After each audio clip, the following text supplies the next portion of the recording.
The life and death of Satan, the fire. Evil fire that rises, a perfect projection and symbol of the irate and rebellious will.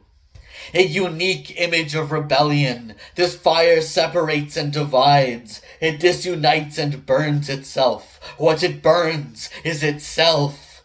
It punishes itself. One can define being, but the formation of the idea of being, which is negation more than affirmation when it is elaborated, attacks the anthropomorphic idea of being. The resolution of antinomies, doubts, disturbances, problems, through this dramatic exposition on the disappearance of the notion of being, wherein, moreover, Satan appears. Before constituting a story, I mean belonging to history, and what an incredible history.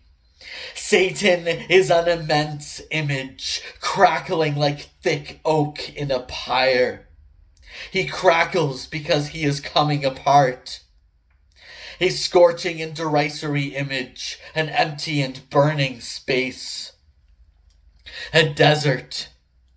And of course the fires of hell have nothing to do with his nature, and if I speak of a burning desert, I am not making a reference to hell. A strange action of the mind impels me to search for a principle, to reduce it alchemically, and the way to reduce it is by fire.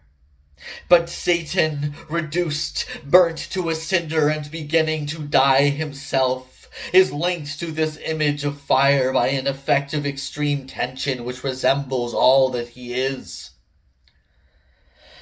So it is more through a process of abstraction than by way of his nature that Satan brings me back to the fire. On the contrary, nature does not bring me back to abstraction. Rather, it is abstraction that makes me invent nature in a sort of infernal movement. Because I derive something from nothing, rather than nothing from something.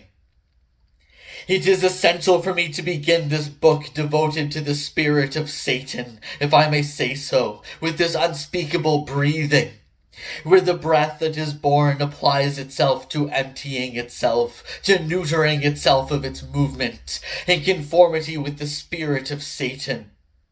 I repeat, it is essential for me to begin this story on the despair of human thought with an assertion of idealism. But this idealism saves me from posing problems, which are also reflections of Satan.